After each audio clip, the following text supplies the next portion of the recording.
This is Drive, and I'm Jim Farley. My guest today's personal impact on the global car industry in the city of Detroit would be hard to measure.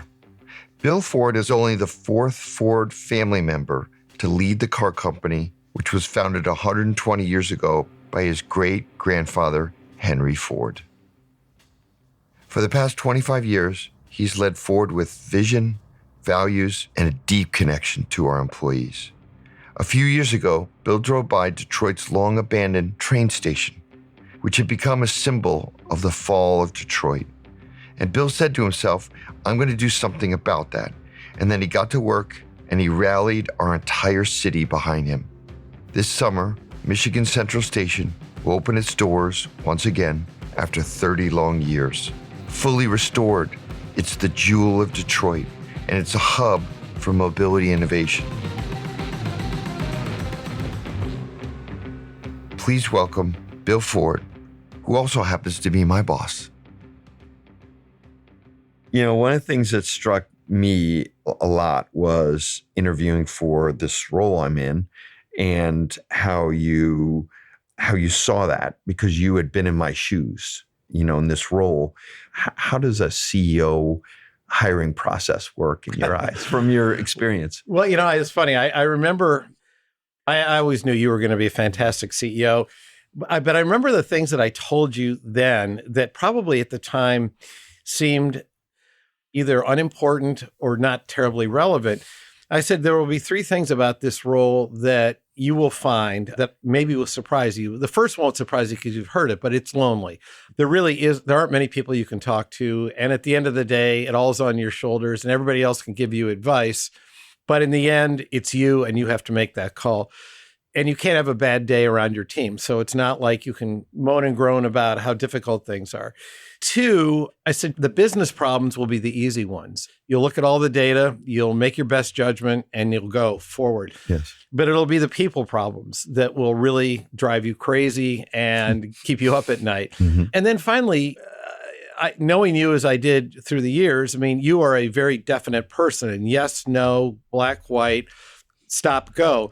But I said, in this job, there are lots of shades of gray. And that will also drive you crazy because it won't be 100% zero when you make a decision. And I remember telling you all that. And I remember you thinking, he probably either doesn't really believe it or doesn't really know what I'm talking about. But I suspect today you get all of that. I do. You nailed it. Absolutely. And one of the things that is a pride point for everyone at Ford is your connection with the environment. Where did that come from? Like it's always been a big part of your life. Well, it has. And I think it's because growing up, I loved the outdoors. And as soon as I got my driver's license, I blasted up to northern Michigan on the weekends and we'd go into the streams there and fish. And I love doing that. And then in the fall, I would do the same thing. I'd go bird hunting in the woods of Michigan. And then it occurred to me over the years, not just in Michigan, but other places I like to go, that I'd return and they'd been degraded somehow. Either there was a strip mall where there never used to be one, or some water that I used to love had been polluted. And that really bothered me. And I remember thinking to myself, why isn't somebody doing something about this? And then I got into college and I started reading environmental books. There was a book by Rachel Carson called Silent Spring that I read that was really struck a chord with me. And I just remember it all kind of resonated with me. And then I joined Ford and I was so struck that by not only how nobody cared, but actually how anti they were. Mm-hmm. And I'll never forget when I joined the board, I was pulled aside and told, you must stop associating with any known or suspected environmentalists. Oh, yes. And I thought to myself, absolutely no. Somebody has to build a bridge between the two communities. But it was interesting because when I tried, I don't know who had freaked out more, the Ford people or the environmentalists, because the Ford people thought I was crazy and the environmentalists thought I was a wolf in sheep's clothing. And so for a long time, I had no friends on either side. And it's changed now so much. Yeah, I mean, and now it's part of our business and it's great. I mean, for a long time, we were sort of paying attention to it, but as an add-on. It was never part of the core business. Now it's part of every business decision we make. And that's why I don't talk about it as much anymore, because I feel like we're there. I mean, Got it. sure, there's always going to be things to work on. So one of the things that is so motivational for me is your vision, not just for the company, its sustainability, as well as vibrancy from a talent and from an employee standpoint, but also for the city of Detroit. You have a really deep connection. And the Michigan Central Station, which a lot of the listeners won't know much about, is such a marquee project in the kind of transformation of Detroit. How did that, could you explain to the listeners a little bit more about that project and why does it resonate with you? And where do you think it's going to bring the city of Detroit? So I'm old enough to remember the riots that took place in the late 60s here. And I remember flying over the city and it being literally on fire. And prior to that, everything I did was in the city. My doctor, my dentist, I bought my clothes. Everything we did was in the city. And then after the riots, everything moved to the suburbs and the city was on a 50-year decay. And when I would drive through Detroit in the last 15, 20 years, there was this train station. And that train station was often the emblem. When there were stories written nationally about the decay of Detroit, that was usually the visual that accompanied it. I remember like Time Magazine had a big cover story. Exactly. Yeah. Yeah. And I always said to myself, one day, if I can figure out a way, I'm going to help change all that. And so to the listeners, what we've done, and Jim, you've been a big part of this, is we've completely renovated the train station, and this spring we'll be opening it up to the public, and it's going to be so magnificent. And everybody who ever had a memory or a history in Detroit will, I think, absolutely love it. But it's much more than a trip down memory lane. It's also about where we're going to help create the future of transportation. So to me, it's something very exciting because it took our worst eyesore and it's making it beautiful again. It's open to the whole community. So everybody in Michigan will be able to have fun and enjoy it. But also there'll be a lot of forward-leaning projects happening there to help make sure that the Motor City remains a Motor City.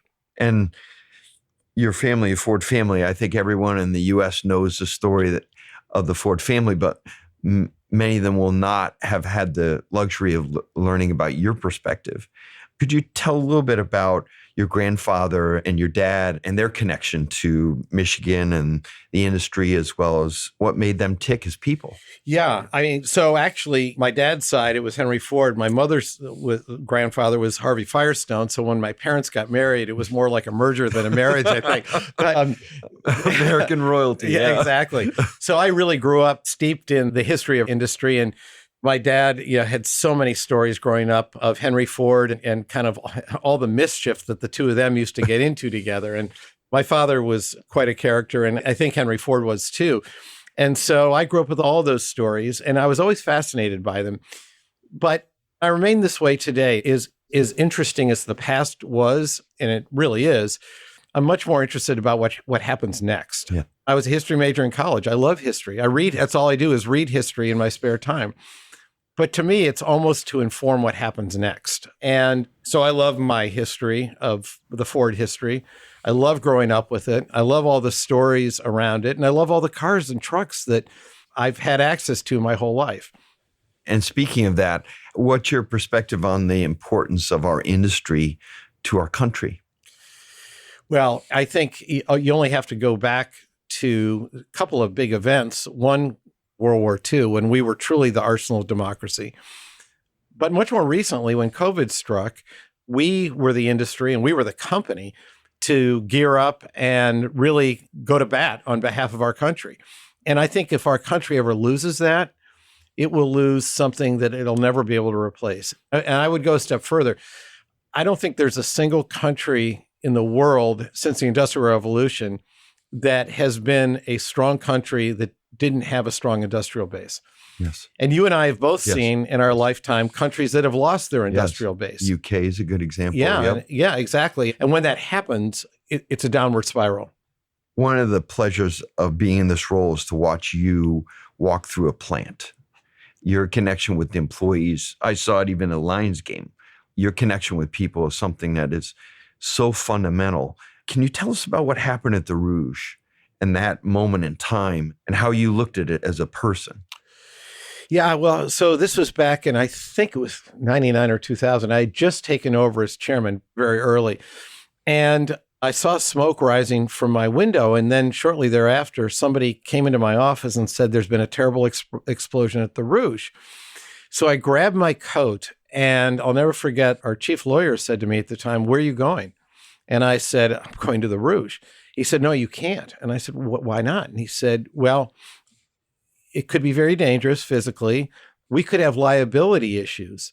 And then somebody else said to me, well, don't you realize generals don't go to the front? And I said, well, then bus me to private because I'm out of here. And those are my exact words. And so I went, and it was awful. And a number of employees passed away that day. Others were very, very much hurt. And I remember I spent probably a week without sleeping, going to all the hospitals. And I gave my personal credit card to all the families because there was nothing set up for them. And they needed all kinds of things. They needed food. Some of them needed a place to stay because their husbands had been working remotely and they lived out of town. Others needed to plan funerals. And one of the things that happened out of that was I became very close to a lot of the families under the worst of circumstances. It was a terrible time, in probably the worst day of my career, but it weirdly became one of the better times of my career as well. And that connection with employees will always be there, but you even play hockey with employees at Ford. I do. What's that like? I do. How do you think that they hesitate checking you? Well, they did at first, and now they can't wait. But no, listen, I'm slow and old, but they take it easy on the old guy. I really enjoy it because it's a way for me to hang out with groups of employees that I probably wouldn't know otherwise. And I love to play hockey, and that's a lot of fun. And it's like your race car driving. When you're doing it, you can't think of anything else. It's a way to clear your mind.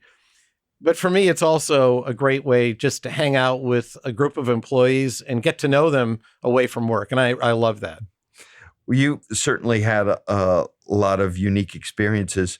I remember I read somewhere that you knew Walt Disney. What was he like as a person? Yeah, so my parents had a house at a place called Smoke Tree Ranch in Palm Springs, California. And Walt Disney did too. And everybody would go in the evenings, and it still happens today, to this communal facility where you would eat breakfast, lunch, and dinner. So every night at dinner, Walt Disney was there. And as a little kid, he used to draw Mickeys and Minnies on our napkins for us. Oh my God. And I said to one of my friends the other day, did anybody save those napkins? And of course, nobody did. Nobody can find them, but I'm sure they'd be worth a fortune if we could. And I'll remember the tennis pro there who Walt had hired, I thought had the coolest job in the world because he was the test rider for all the new rides. Oh, really? Yeah. So I remember I must have driven this poor man crazy because I would follow him around and just ask him, you were the first guy in the Matterhorn? Oh my gosh, what was that like? And have you ever gone off the track and go flying through the air? I mean, I asked this poor guy every question. He was very patient, and if he was still alive, I think I'd give him a medal for putting up with me. But I just thought he had the coolest job in the world. So I became a huge Disney fan. And to this day, I mean, my kids now are all older. They're all grown, which is too bad because they were the reason I'd say we had to go to Disneyland every year. And you have a lot of hobbies that I know the listeners would be interested in. One of them is fly fishing. Yep. Where did that come from, and what gets you excited about fly fishing? Well, I don't really know where it came from. My mom and dad belonged to this fishing club, which they literally never went to. I think they inherited it from his parents. But I got taken there when I was probably 10 or 11. And just like the man I described at Walt Disney, there was an old caretaker there who took me into the woods and was showing me, he'd say, you see that beech tree and see those marks? That's where a bear climbed to eat. And I thought, wow, that is so cool. And like the other gentleman I just referenced, I must have driven him crazy because I followed him around for 4 days, asking him every possible question about every animal, everything. And then he taught me how to cast a fly. And we actually caught a fish. And I thought, my goodness, this is amazing. So that kind of got me going. And every year for my birthday, I would ask for that to be my birthday present, be a trip up there. And my mother was such a good sport because she didn't fish and she'd go sit on the porch for 4 days and read a book while I was out in the stream literally all day and into the night. And then, as I said earlier, as soon as I got my driver's license, I would just blast up to northern Michigan and fish. And I've loved it forever. I own a fly rod company. Oh, what's it called? It's called Scott Fly Rod. It's in Colorado. And I bought it. Oh gosh, I bought it when I was working in England in the 80s.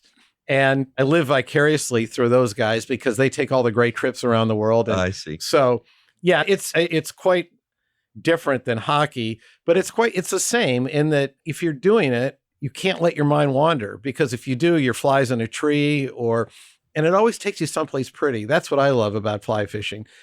I remember the gentleman who taught me to fish said there are several phases of fly fishing. The first phase is you just want to catch a fish. Yes. Second phase is you want to catch a lot of fish. Yes. Third phase is you want to catch a big fish. Yes. And finally, you just want to fish. And I think that's so true. I'm at the stage now where I couldn't care less whether I really catch anything. I just want to go out there and be somewhere cool.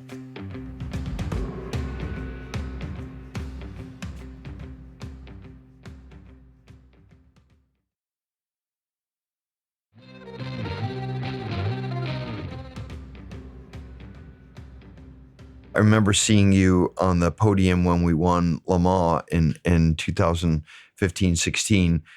You've been a racing fan your whole life. Well, I pale in comparison to you, but you know, my dad drove the pace car several times at Indy, but in '68 I rode with him, and I was 11, and I remember getting on the back of AJ Foyt's motorcycle at the Speedway Motel and riding around. And he used to do wheelies with me on it, and my dad thought it was great. I think my mother was not so excited. Yeah. Yeah. But all those old guys like Gurney and Foyt, they were just all such characters, and I became a huge fan. And you mentioned Le Mans in '16. I mean, that was such a wonderful event because 50 years prior we had won, and then we left shortly thereafter Le Mans, and the whole Ford versus Ferrari, which now, of course, is a movie. Yes. But in '16, there was no Ford versus Ferrari movie, but there were a lot of memories, both on the Ford and Ferrari side, about what that meant. And so it was so awesome to go back with our supercar and in year one win and beat Ferrari. Well, speaking of winning, how about the Lions? This is pretty special, especially for you and your family. It's been a long time, and it's been too long, and the fans have been fantastic, and they've never given up on the team. And like any fans, they're passionate, and that when you don't do well, they'll let you know it. But, you know, the electricity around this city this year has been really incredible. And, you know, it's been a long time coming. And so these same fans who have been sort of cynical were just waiting for a reason not to be. And now they don't have to be. And seeing the excitement in your immediate family was amazing. They have a connection with the Lions that's very fundamental. Yeah. So my dad bought the team in '64.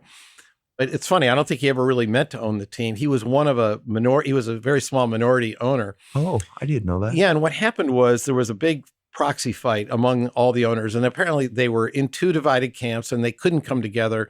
I don't know what the issue was, but I remember my dad telling me the story. And so the two sides were entrenched. And finally, they both went to my dad and said, look, the only solution is if you buy us all out. I see. And so he did. Were they mostly from Michigan? Yeah, they were pretty much all from Michigan. As I say, he was one of the minority, but so he bought the team in '64. And we had some good years and a lot of bad years. But through it all, it was a labor of love. And I remember when Ford transferred me to Europe, and it was before there was video, I would call home or call a friend who would put the phone next to the radio so I could listen to every single Lions game. And I did. No kidding. Every home and away game, I would listen by telephone. I had some pretty big long distance phone bills. Yeah, so it's been a labor of love of ours, and it's wonderful to see it all kind of come to fruition now. So what does Bill Ford drive every day? Kind of like Jim Farley, whatever we feel like it, which is one of the great things about this job. Yes. And I think one of the things that you've done so beautifully about this job, because you are a car guy, is there were years where I literally wasn't sure if there was anything I wanted to drive. Mm-hmm. Now I want to switch out all the time because under your leadership, we have such awesome cars. And whether it's Broncos or Raptors or Mustangs, I mean, you go down the list and it's almost like 31 flavors. I mean, where do I start? And that's the great thing about this business is the passion. But we lost that passion at certain points in our past. And part of it wasn't always our fault because there was such regulatory compliance pressure on us that it was hard to make a really great car truck. But I think you've decided that those were excuses, not reasons, and we should have great cars and trucks. And we do. So the short answer is I've got a bunch of really cool old vehicles that I own. And I love driving all the new stuff, whether it's our new EVs or whether it's our new off-road vehicles or the latest performance Mustang. They're all awesome. And there are a few families who've started car companies, none more famous than the Ford family, but a lot of them aren't involved in every day. But your family and you, what is the connection with the company, you think? Well, it's certainly different for everybody else. Look, I'm only the fourth family member to ever actually be in this job in 120 years. So for me, it's a great sense of responsibility. It's a great sense of pride. It's a great sense of we have to take care of our employees and our communities and all the people who love Ford. But it's also about giving them a path forward. It's about not just having them feel like we are paternalistic and taking care of them, but it's also about giving them excitement, hope, and that their children and their grandchildren will want to work here. And I think that's what you are creating now is the Ford of the future. And it's really tough because on the one hand, you are continuing to build the old Ford and not let it rot and decay, but you're infusing our internal combustion engine with incredibly exciting vehicles. But at the same time, you're taking us down this road to an EV future, which will be very different skill sets needed with our employees, different awareness by our customers. And to do either one is hard, but to do them together has never been tried before. But to me, it's so exciting because when we pull this off, and we will, it's going to create a company like nobody's ever seen before. And what's your perspective on EVs? They've gotten politicized recently, but you've seen them evolve. I remember seeing one of your first vehicles that you collected was our first hybrid. Ford was there before Toyota, anyone. What's your perspective? How do you think this EV journey is going to play out? Well, it's always fascinating. In fact, our first EV was a lead acid Ranger pickup truck where the entire bed was filled with batteries. And we got about 50 miles even out of all that. But, I think the politicization is unfortunate, but in some ways it's irrelevant. EVs aren't for everybody. And I think when you look at things like our Super Duty that are internal combustion, they'll be around for a long time. But EVs can do things that ICE vehicles can't do. And people, I think, lose sight of that when they get involved in this red state, blue state kind of conversation. They aren't going to be right for everybody. And for those people, we have an amazing lineup where it's not right for them. But increasingly, people are saying, these things are amazing. I can power my home from them. I can power a work site with them. Yeah. The kind of content that can be downloaded into them is incredible. And so I look at it not as a political thing at all, but really a capability thing. And I think we, Ford, have the best of all worlds, and that we are developing world-class EVs while continuing to invest in the most exciting ICE vehicles. Nobody else can offer that. Nobody. So what was your first company car at Ford? I remember my first car. My dad in 1975, which is the year I graduated from high school, gave me a Mustang. And this thing, it was very cool. It was painted a green metallic. Oh my God. Okay. The problem was it was a show color. It was never meant for production. Okay. So one day I decided I was going to take it to Northern Michigan skiing.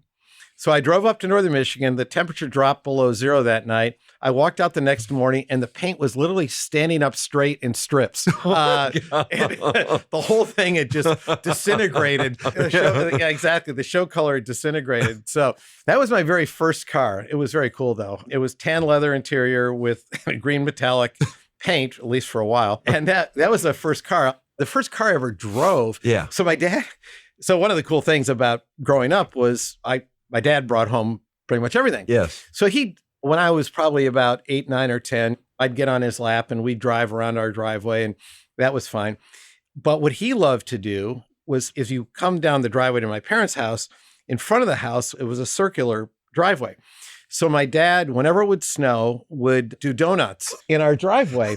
And because in those days, they were all rear-wheel drive cars. Right, so they were, easy, and the heavier, the better. You could just whip them around. So I remember one day when my dad was eating dinner, I was probably around 10. I thought, that looks like a lot of fun. I guess I'll go do it. So I jumped in his car and I gunned it. Well, I didn't know how to counter steer or anything. Yeah. And just as my mother was opening the front door, I pretty much went through the front door. Thankfully, I didn't take her out, but I was grounded. And what did your dad say? My dad, in front of my mother, had to scold me and say that was so irresponsible. How dare you, blah, blah, blah. Yeah. And the minute my mom was out of earshot, he said, okay, now here's how you do a donut. So from that point on, he and I would have donut contests in the driveway whenever it would snow. So I remember the first front wheel drive car that my dad brought home was a real disappointment because you couldn't do the donuts. No. A lot harder. Yeah. That's incredible. So your kids are involved in the business now. What's that like for you as a dad? Well, it's really exciting, but they have to love it. It's interesting. All of my kids said to me at various points, you never really talked to us about working at Ford. And I said, the best advice my father ever gave me was when I was graduating from college. I remember we were playing pool in my parents' basement, and my dad said, what's next? And I said, well, I think I might go work for Ford. And he looked at me and he said, well, don't do it on my account or anybody else's. He said, if your heart isn't in it, and if you don't love it, you're not going to be doing the company or yourself any favor. And so I really took that to heart. And I remember saying to my dad, well, how do I know unless I try it? And he said, well, you can try it, but honestly, you can't fake it. And if you don't love it, you won't be good at it. And frankly, neither you nor the company will benefit. And I really took that to my own children to the point where they were kind of at a certain point really bothered the fact that I'd never spoke to them about it because I wanted them to really want to do it. And so Alexandra, as you know, is on our board and she loves it. And my son Will just joined and he loves it. But also too, it's important, I think, one of the rules I've put in for our family, and not just my kids, but all the relatives. And I wasn't very popular when I did this. I said, you must work somewhere else for a minimum of 5 years, and you must have a second degree from a really good school, and it must be a relevant degree. It must either be business, engineering, or law, because you must be as good as everybody you're working with. And if you're not, you're going to know it before anybody else, and your own self-confidence is going to be shot. So this isn't a family employment agency. If you really want to do it and you're really willing to put the work in, then yeah, give it a shot. And I'd love it if it worked out. It'd be great. But it's not great for me. It's got to be great for you. And so we'll see. It's early days for my kids, but they all took it to heart. Alexandra and Will both worked somewhere for quite a while first. They both got second degrees from top schools. And that's also really working somewhere else. There are two reasons. One is you grow up somewhere else. You don't have one foot still on the university campus. But the other is if you do well, you get a sense of confidence. And if you're at Ford, you always will wonder, is it because of my last name?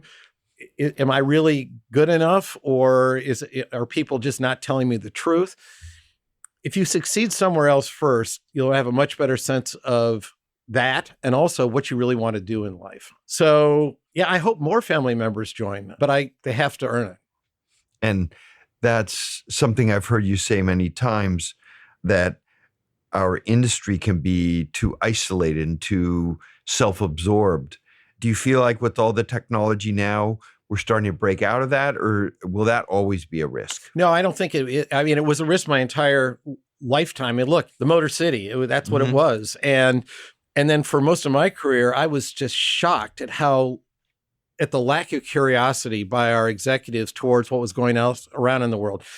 And in the most negative, Jim, when you worked at Toyota, you were stealing the march on us, and we didn't even notice. Everybody looks out the window in Dearborn, Michigan, and sees nothing but American cars and thought, wow, life is good. Yes. Well, guess what? You drive out to California or parts of New England, and the world didn't look like that.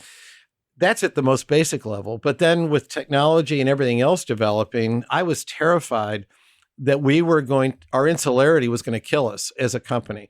And you actually certainly more than any other executive have broken us out of that. Part of it is just who you are. By nature, you're very curious and you like to learn new stuff. But part of it was very intentional because you saw the need to break us out of that mindset. And it really has paid off. And so I don't know if I hope we never go back to that. But I think once you're out of it, it's hard to go back to it. And the kind of people you've brought in to your management team, a lot of them don't come from our world, and they don't share that insularity, and thank goodness for that.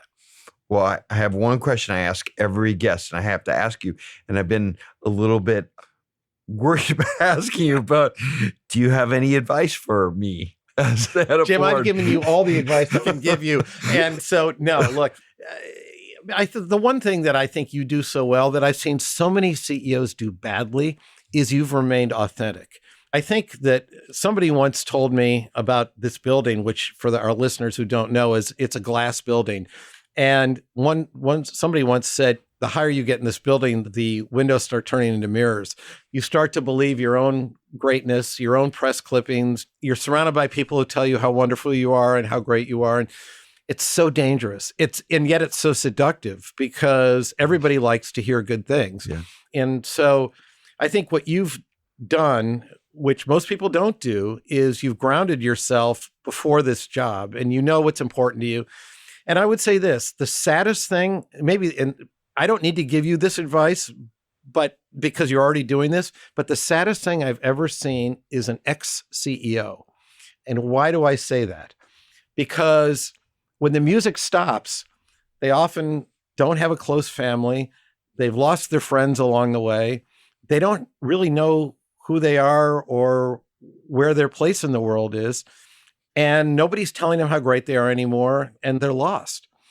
And you're not in danger of that. So I would never give you that advice because you're one of the few who I think has a very strong sense of who you are. You have old friends who have nothing to do with Ford Motor Company. You have a family that you care deeply about, that if Ford all ended tomorrow, you'd still care deeply about them, maybe even more because you'd have more time, but you still make remarkable time.